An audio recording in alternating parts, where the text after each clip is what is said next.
Hey friends, Dave Paulides, CanAm Missing Project, copyrighted edition for our video channel. The executive producer is out like a light. She had a very busy day today, and she's exhausted, needless to say. But she's going to be in here the remainder of the show, hopefully, keeping track on what we're doing here. She did say that she wanted to unionize. She wanted comp time off, vacation, premarital counseling, all kinds of things that really stress the management side of our business, but we're going to try to deal with it as it comes across. I also took her down and had a bath today, so she looks very white, and she's all good. So anyhow, let's get on with the show until she barks and complains that we're taking up too much for her time. So I hope you guys are doing well. We're doing well here. It's we've got some great weather. I do want to report on somebody that's a really good friend of mine. Joe Hauser from the Montana Vortex. If you guys have been up here, you've noticed that the Vortex has been closed.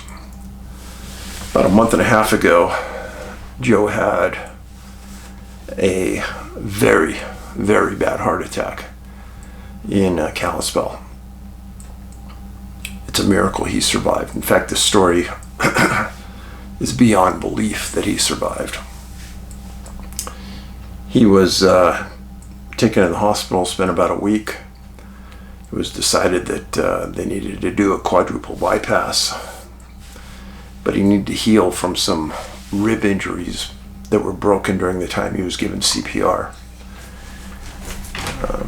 He just had the quadruple bypass done a couple days ago.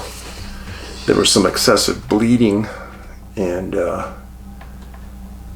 miraculously he's pulled through.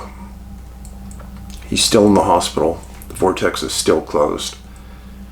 I saw him today. He's doing a lot better. His spirits are well, and they're hoping that the Vortex is going to open this week, and hopefully Joe will be home. Doctors gave him a pretty good prognosis, and everyone is just very grateful that Joe's still with us. And I'll give you more about that later. So, in this episode, I rarely do this, but I'm going to talk about two cases from almost the same exact area. And this is an area of west of Phoenix, Arizona, and northwest of Phoenix, Arizona. First case involves a young man named Stephen Gill, Gill, 20 years old. Well, missing June 18th of this year, 2024. He and his family lived in Whitman, Arizona. He lived with his mom and dad and siblings, brothers and sisters. His home is near North 223rd Avenue and West Meyer Street in the city of Whitman. It's in county jurisdiction. Best way to describe Stephen is he was an athlete. He was fairly thin. He loved to be outdoors, and he had a black and red mountain mongoose bike. He regularly rode the bike 10 to 20 miles when he went out. Now, he was very well attuned at riding that bike. Now, he disappeared. This is the bike. Essentially, it's the same bike. Colors might be a little off, but look at it. This is going to be important. Now, on June 18th of this year, he was at home. His mom and dad were gone. He was there with his younger siblings. At 10:28 a.m., Mom hadn't come back. Well, Stephen wanted to take his bike out and go for a spin. And he left his wallet and his cell phone there because the only phone in the house was his at the time. And in case they needed to call in an emergency his mom or his dad, he left his cell phone behind. Told them he was going to go for a bike ride, and he said that he'd be back by 2 p.m. That was at 10:28 a.m. on June 18th. His mom came home later that day, was told by the kids that Stephen said he'd be home at 2. He was a very punctual guy. And at 2:30, she said she knew something was really wrong. And she decided that she better call the sheriff. And she did, later that day. Stephen's parents were Doug and Barb. And they knew that he loved physical activity. They knew he loved being outside. And he would ride 10 to 20 miles, even in the middle of a hot Arizona summer. That morning, he was described to be in a great mood. He had no indications that he was suicidal, mental conditions, or that he wasn't coming back. Everything was normal. Now that bicycle, that's the key, I think, to this whole case. Now, everyone in the greater Phoenix area, within 30 miles of this house,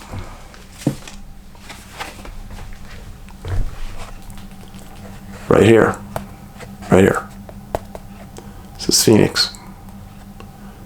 This is where they lived. So anywhere in that greater Phoenix area, start paying attention to this. This is Luke Air Force Base. It's going to come into play in a minute when I talk to you.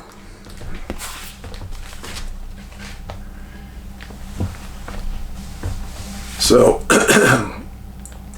they reported missing. Maricopa County comes out and they tell the parents that they can't use a drone in this area because of the proximity to Luke Air Force Base. Well, Luke is 9 miles away. I suppose if they were flying and they were doing low maneuvers, a drone would be inappropriate. It's been my experience that when law enforcement contacts a military installation and they ask them, hey, when are air operations going to be down? They are told.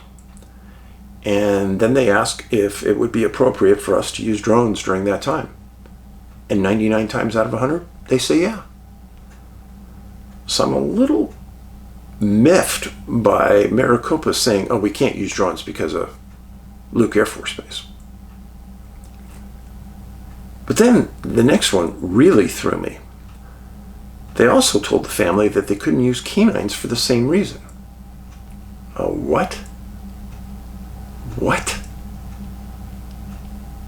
I've never heard this. And I'd love to hear the explanation about why. Maybe it's something that I've never heard of. Well, the Gills organized their own private searches with family and friends. And during that, they put up a lot of wanted posters. And in fact, Maricopa County put out this wanted poster. This one says that on 6/18/24 at approximately 10:28 a.m., Stephen left his residence near North 223rd Avenue and West Myers Street in Whitman, Maricopa County, on his black and red Mongoose mountain bike. He didn't return on the bike. In fact, nobody returned. Stephen left without his wallet and cell phone, leaving it for the younger siblings in case of an emergency while the mother ran errands. Stephen had no medical issues nor any identifiable scars or tattoos, but does have, per the family, bad acne on the face and back. If you do, and you have seen Stephen or you know his whereabouts, you have to call Maricopa County Sheriff's Office, 602-876-1011. There you got a good look at him. So, as I would have done if I was Stephen's parents, they organized these searches. And And they pretty much were searching in the dark. And if he said he was going to go 10 to 20 miles, how do you know where to start? Maybe if you knew some areas he liked to ride, you'd start there.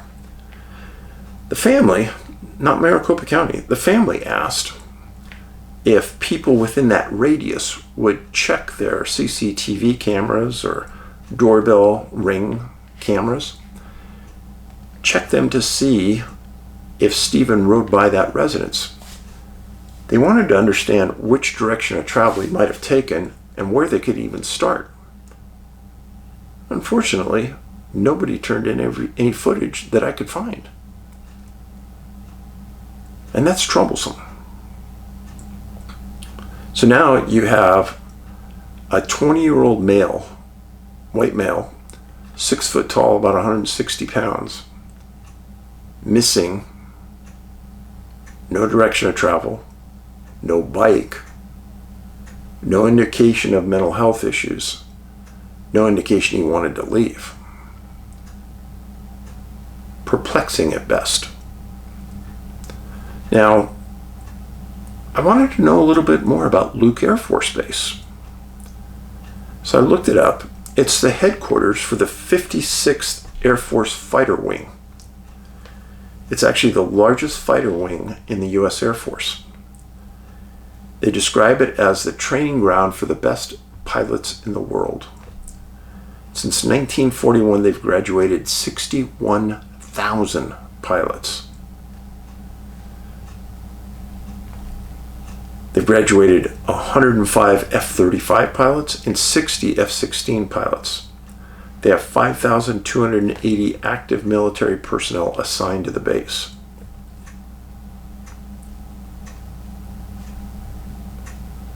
I always view pilots as, some of the cream of the crop military personnel. Now, there are other cases of mountain bikers that have vanished and have never been found, that are even as or more suspicious than this. But the bike is the biggest piece of evidence. Now, there's a possibility someone found the bike, picked it up, maybe trying to sell it. Maybe they're riding it. But we got to find the bike. Now, while I was looking at this case, this happened June 18th, 2024. Found a case that happened April 1st, 2024.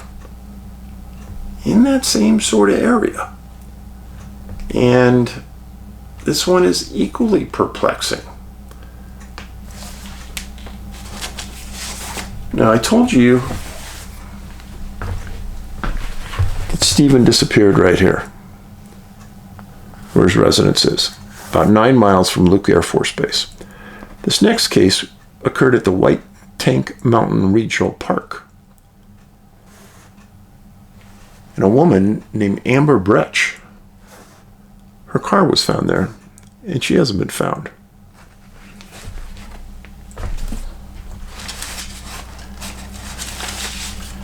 This is the Phoenix Police Department's wanted poster on a missing person on Amber. 51 years old, missing April 1st, 2024. She's a resident of North Phoenix.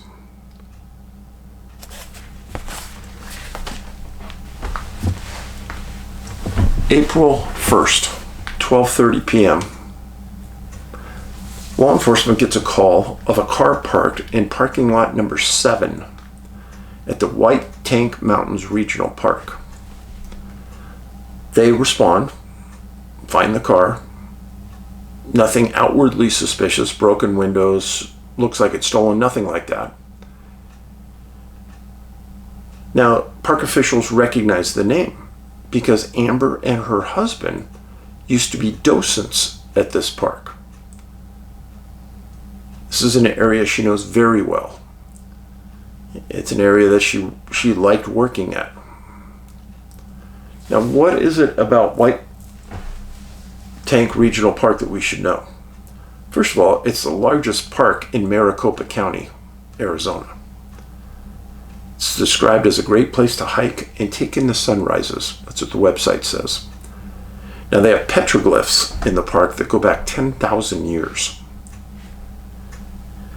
Website says that hunter-gatherers were first occupying this area from 500 to 1100 AD, and then the Yavapai later controlled the region. And then the park has 11 archaeological sites and 7 villages. I have been on archaeological sites, and I have seen petroglyphs before, and to me, it's one of the fascinating things in our world to see something that was left behind 10,000 years ago. Yes. Now, this park is not something that you would want to go into in the middle of summer on a 100, 110 degree day. No. I don't care how much water you carry, you don't want to be out there hiking. Now, I always look for medical conditions on people that disappear. Now, in Stephen Gill, he didn't have any, but Amber did. In 2014, Amber had a serious stroke, and her family, I'll quote him, considered her vulnerable. But they also described her as loving, kind, forgiving, and pure-hearted. Once they found out that her car was found in the park, and they didn't know how long it had been parked there, the daughters started a fundraising effort to help expand the search. Now, law enforcement found the car on April 1st. They were able to get searchers in there by April 3rd. Now, this is the part that absolutely confuses me to no end. Various sites stated that searchers were able to use drones in this area. Now that's weird, because Maricopa County told the Gills out here that they couldn't use drones because of the Air Force Base right here. But right here, which is closer, they were able to use drones. How is that possible? I find it very confusing. I don't understand. Is somebody not telling the truth? I don't know. Well, like I've stated, if they just would have called the Air Force Base and asked them when air operations were going to be stopped for the day, I'm sure the Air Force Base would have said, yeah, use drones then. But I don't think they tried. So, Amber had a stroke. Law enforcement started searching on April 3rd. Using drones, SAR members were covering the trails on foot. SAR lasted until April 8th. A 5-day effort found nothing. Now, April 1st till today, approximately 4.5, 5 months. Hundreds of people would have hiked this area. Hundreds. And they found nothing. If a decomposing body was in that area, the odor would be ripe. People would smell it. There's no doubt. If there were birds in the area, the birds would be over the body. None of this has been reported. She hasn't been found. Now, with these cases, I tend to do a lot of research to try to find things that maybe explain what's going on. I don't think this explains anything, but I think it's important. Remember, Amber had a stroke in 2014. January 31st, 2015. Family members of Amber dropped her at LA Fitness near Bell Road and 55th Avenue so she could exercise. After you have a stroke, a lot of times they want you exercising, lose weight, whatever, get your aerobics up. Well, they dropped her off to exercise. Later on that day at 11 o'clock, the family member returned to pick her up. She wasn't there, which was completely out of character, they said, because she knew that the family member was going to pick her up. She knew not to walk away. Right away, they got very concerned. they call Glendale Police Department, which was the jurisdiction where she was at. They respond, a search was initiated. Later in the day, Amber was found. Nothing was ever stated about where she was found or the circumstances, and they also stated that her medical condition wasn't released. Now, why I bring this up is because there were several times in my career where I dealt with conditions that made the case very difficult. Right now, we have a plethora of missing people in North America that have dementia, Alzheimer's.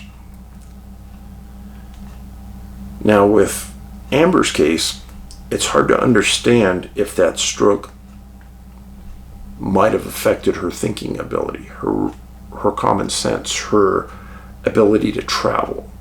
Obviously, she drove because she had a car. So, stroke victims, mentally compromised, dementia victims, very difficult cases. Was it their condition that caused them to disappear, or were they a victim?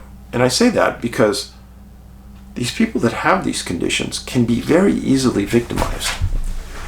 People out there see them. You can easily recognize somebody that's compromised. The law enforcement task as deciphering how that case should be looked at and worked is troublesome.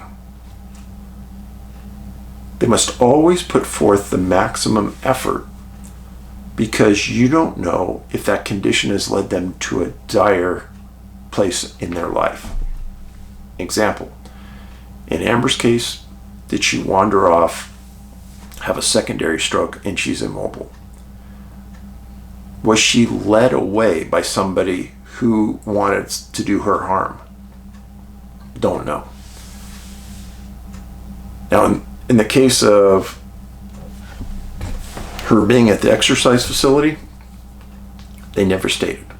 But that was also 9 years ago. A lot of things happened in that period of time. The family didn't clarify what her condition was like today or when she did disappear. But obviously she was pretty mobile. She could drive and she could hike. I don't know what happened to Amber. I don't know what happened to Stephen. But considering that they happened just a couple months apart, probably no more than 4 to 5 miles apart, I think that's worth paying attention to.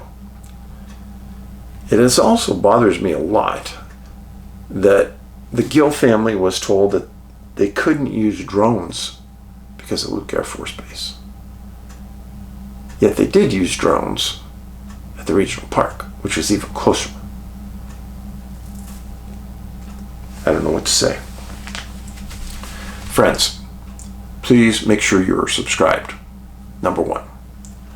Number 2, you can watch my movies on Tubi, Missing 411, Missing 411, The Hunted, Missing 411, The UFO Connection. Watch them for free. Place them on your social media. The more watches we get, the more people that understand this scenario that'll come over here and maybe help us decipher what's going on. And our website, NA like North America, NABigfootsearch.com. Most of my books are in libraries right now. Try that first.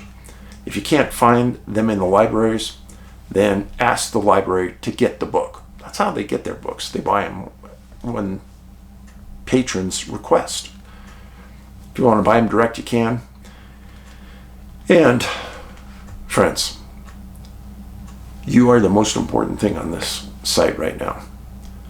In the last couple months, we have been decimated by YouTube. Just the views per video have decimated our subscriber base. Thousands of you have been forcibly unsubscribed. If you don't believe me, just look at the comments and the number of people that have been unsubscribed. It's enormous. And that accounts for, number 1, why our subscriber base isn't climbing incrementally as fast as others, and why we aren't getting as many people to view these segments as we should. The frustration level of myself and the staff is beyond understandable.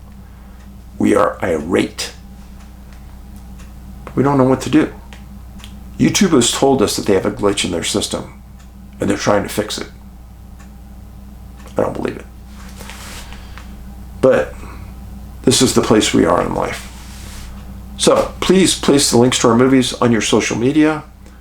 You can follow us on X, David Paulides at CanAm Missing. David Paulides, Paulides at CanAm Missing. And I post there at least a couple times a day. And you are greatly appreciated. Thanks for being here. Huck says, thanks for being here. Be safe. Be kind. This is the kindness revolution. It costs us nothing to be nice to each other. Paulides out.